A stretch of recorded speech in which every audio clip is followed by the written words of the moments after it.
Hi అండి, welcome back to home మంత్ర. ఇవాళ మనం వీడియోలో దోసకాయ పచ్చడిని ఈజీగా ఎలా చేసుకోవాలో చూద్దాం. ఇలా ఉల్లిపాయలను వేసుకొని దోసకాయ పచ్చడి తిన్నామంటే నిజంగా చాలా రుచిగా ఉంటుంది. వేడి వేడి అన్నంలో ఈ దోసకాయ పచ్చడిని ఇలా ఉల్లిపాయల కాంబినేషన్తో తిని చూడండి, నిజంగా మీకు తప్పకుండా నచ్చుతుంది. మరి సింపుల్గా చేసుకునే దోసకాయ పచ్చడి కోసం ముందుగా ఒక పెద్ద సైజు దోసకాయని తీసుకోవాలి. దోసకాయని తీసుకొని ఇప్పుడు దీని మీద ఉన్న పీల్ తీసేసుకొని శుభ్రం చేసుకోవాలి.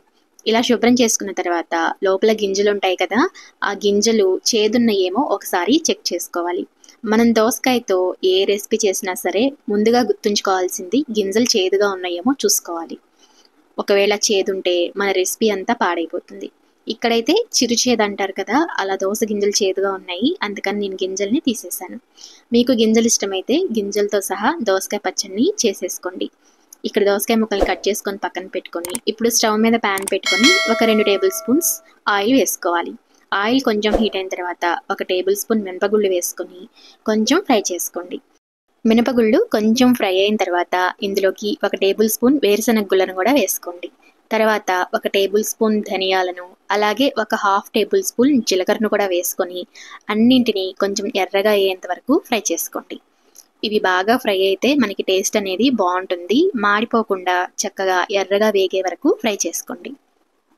ఇప్పుడు ఇవి బాగా ఫ్రై అయిన తర్వాత ఇందులోకి మంటకు తగ్గట్టుగా ఎండుమిర్చిని యాడ్ చేసుకోండి. ఇక్కడ నేను 8 వరకు ఎండుమిర్చిని యాడ్ చేశాను. ఇవి పెద్దగా మంట లేవు. మీ ఎండుమిర్చి మంటను బట్టి మీరు ఎన్ని కావాలో అన్ని ఎండుమిర్చిని వేసుకొని ఎండుమిర్చి కొంచెం గలగలమనే వరకు ఫ్రై చేసుకోండి. చూసారు కదా, ఈ విధంగా బాగా క్రిస్పీగా ఫ్రై అయిపోవాలి, లేకపోతే మనకి మిక్సీలో వేసినప్పుడు తొక్కలుగా ఉంటుంది. కాబట్టి ఎండుమిర్చిని కూడా బాగా ఫ్రై చేసుకొని చివరగా ఒక టేబుల్ స్పూన్ నువ్వులను వేసుకొని కొంచెం చిటపటమనే వరకు ఫ్రై చేసుకోవాలి.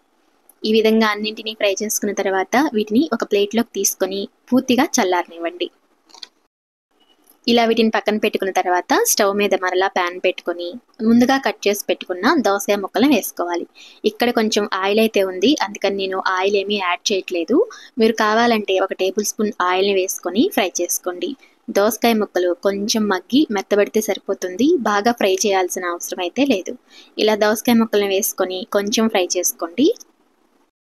ఇలా మనం వేసుకున్న దోసకాయ ముక్కల్ని కొంచెం ఫ్రై చేసుకొని మెత్తబడిన తర్వాత ఇందులోకి రుచికి తగ్గట్టుగా చింతపండుని వేసుకోండి. ఇలా వేడివేడిగా ఉన్నప్పుడే చింతపండుని వేసుకుంటే చింతపండు అనేది చల్లారేలోగా మగ్గిపోతుంది.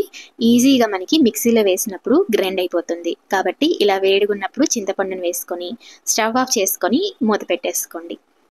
ఇప్పుడు పూర్తిగా చల్లారిన దినుసులని మిక్సీ జార్లోకి వేసుకొని అలాగే ఒక 2 వెల్లుల్లి రెమ్మలను కూడా వేసుకొని ఎంత వీలైతే అంత మెత్తగా పౌడర్ లాగా తయారు చేసుకోండి. చూసారు కదా, వీడియోలో చూపిస్తున్న విధంగా ఈ విధంగా పౌడర్ లాగా తయారు చేసుకోండి. ఇప్పుడు ఇందులోకి మనం మగ్గించుకున్న దోస ముక్కలను అయితే కలుపుకోవాలి. ఇక్కడ చింతపండు చూసారు కదా ఎంత మెత్తగా అయిపోయిందో. రుచికి తగ్గట్టుగా ఉప్పుని అలాగే పసుపుని వేసుకొని ఇప్పుడు దీనిని మెత్తగా గ్రైండ్ చేసుకోండి. కొంచెం ముక్కలుగా చేసుకుంటే రుచి అనేది బాగుంటుంది. ఇప్పుడు స్టవ్ మీద ప్యాన్ పెట్టుకొని తాలింపు కోసం ఒక 2 టేబుల్ స్పూన్స్ ఆయిల్ వేసుకొని తాలింపు గింజల్ని అలాగే ఎండుమిర్చిని కొంచెం కరివేపాకును కూడా వేసుకొని తాలింపు బాగా కాలిన తర్వాత ఈ దోసకాయ పచ్చడిని ఇందులోకి కలిపేసుకోండి.